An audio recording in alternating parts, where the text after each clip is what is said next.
राम राम। जय हनुमान। आप सबको श्री हनुमान जी के प्रकटोत्सव की बहुत बहुत बधाई हो। लोग कहते हैं कि हनुमान जयंती क्यों नहीं कहा जाता, हनुमान प्रकटोत्सव क्यों कहा जाता है? क्योंकि जयंती उसकी मनाई जाती है जो इस संसार से जा चुका हो, और हनुमान जी तो सदैव विराजमान है, इसलिए उनका प्रकटोत्सव मनाया जाता है। क्योंकि चारों युग प्रताप तुम्हारा, हनुमान जी का प्रताप चारों युगों में है। कहते हैं एक समय देव ऋषि नारद कठोर तपस्या कर रहे थे। उन्होंने इतनी कठोर तपस्या की कि देवराज इंद्र का इंद्रासन डोलने लगा। उन्होंने सोचा कि ये ना हो नारद मेरे से इंद्रासन मांग ले।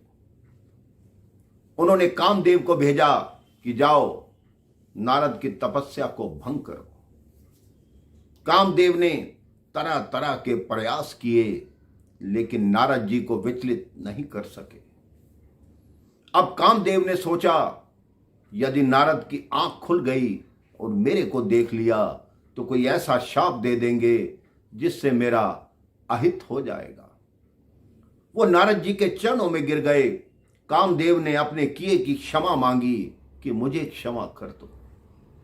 अब नारद जी ने क्षमा तो कर दिया, लेकिन नारद जी के मन में अभिमान हो गया कि मैंने कामदेव पर विजय प्राप्त कर ली।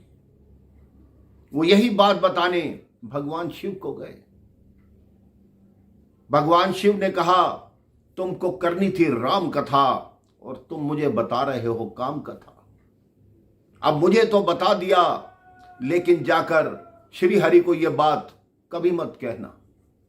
नारद जी के मन में आया कि ये मेरी प्रशंसा नहीं कर रहे, मेरे से खुश नहीं हो रहे, मेरे से ईर्ष्या कर रहे हैं, तभी मुझे मना कर रहे हैं। अब नारद जी कहां रुकने वाले थे?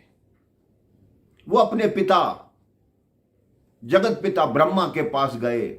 उनको भी वही बात बताई कि मैंने काम को हरा दिया, मैं काम से जीत गया हूं। वो इंद्र क्या सोचता है, मैं कुछ भी कर सकता हूं, लेकिन काम को मैंने पराजित किया है। ब्रह्मा जी ने भी वही कहा कि ये बात जाकर श्री हरि को मत बताना। नारद जी रुकने वाले नहीं थे। वो सीधा श्री हरि के पास पहुंचे।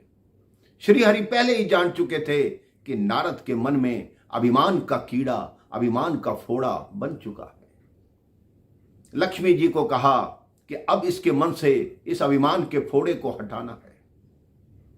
लक्ष्मी जी ने कहा अगर आपने उस फोड़े को हटाना है तो उस भक्त के मन में अभिमान आने ही क्यों दिया? तो भगवान श्री हरि ने कहा कि वो आना जरूरी था, उससे मेरी आगे की लीला का कार्यक्रम बनेगा। अब नारद जी आए, उन्होंने अपना बखान किया तो भगवान विष्णु ने उसके पीछे योग माया लगाई। योग माया ने मार्ग में एक नगर की स्थापना की, वहां का राजा बनाया गया। वहां लक्ष्मी जी कन्या विश्व मोहिनी बन के गई। विश्व मोहिनी को देखकर नारद जी मोहित हो गए।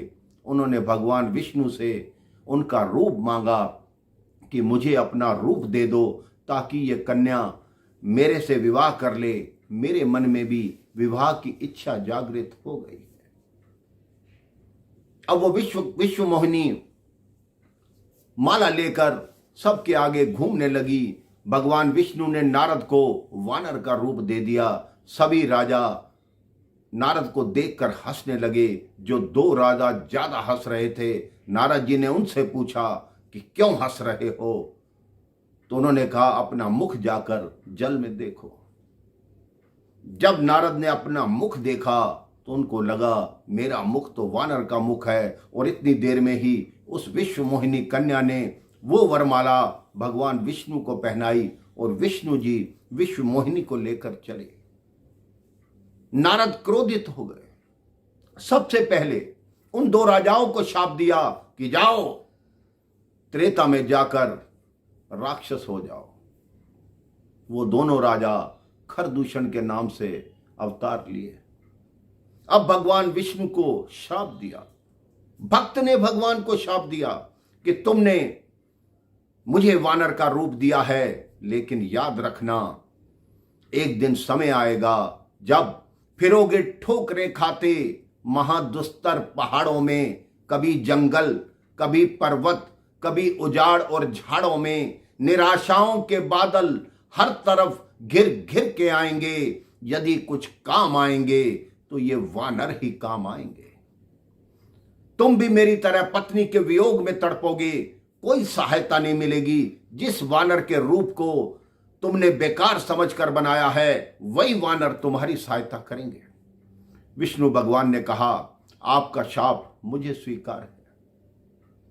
अब भगवान शिव को ज्ञात हुआ कि भगवान श्री हरि पृथ्वी पर अवतार लेने वाले हैं, तो उनके मन में भी विचार आया कि भगवान की सहायता के लिए कोई रुद्र का अंश भी उनके पास होना चाहिए। भगवान विष्णु का मोहिनी रूप देखकर भगवान शिव आकर्षित हो गए थे, मोहित हो गए थे।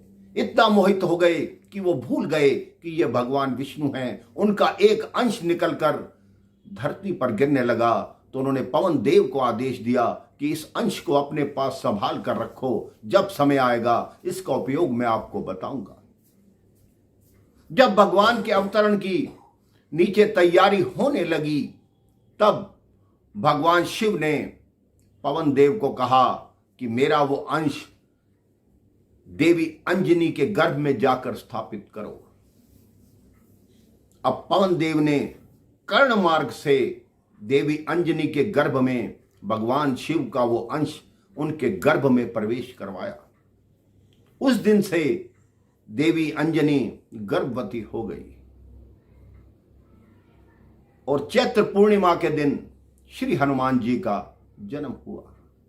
इसलिए श्री हनुमान जी को रुद्रावतार, रुद्रांश, शंकर सुवन कहा जाता है। एक और कथा आती है, कई शास्त्र बताते हैं कि राजा दशरथ ने जब पुत्र कामेष्टि यज्ञ किया, खीर के पात्र रानियों के हाथ में थे। जब केकई अम्बा वो खीर खा रही थी, तो एक चील आई, वो खीर का दोना उठाकर आकाश मार्ग में चली, और जहां देवी अंजनी पूजा कर रही थी, वो दोना देवी अंजना के हाथ में गिरा। तब वानर राज केसरी ने कहा, आप इस प्रसाद को भगवान शिव का प्रसाद समझकर ग्रहण कर लो। वो पुत्र कामेष्टि की खीर देवी अंजनी ने भी खाई। तभी बार बार प्रभु श्री राम कहते हैं हनुमान जी को कि तुम मम प्रिय भरत सम भाई, भरत के समान तुम मुझे प्रिय हो। आज हनुमान जी के प्रकटोत्सव पर हनुमान जी की जय जयकार कीजिए। आप सबको बधाई हो। भक्तों के शिरोमणि हनुमान जी के प्रकटोत्सव की बधाई हो। जय जय श्री राम, जय जय हनुमान, जय जय श्री राम।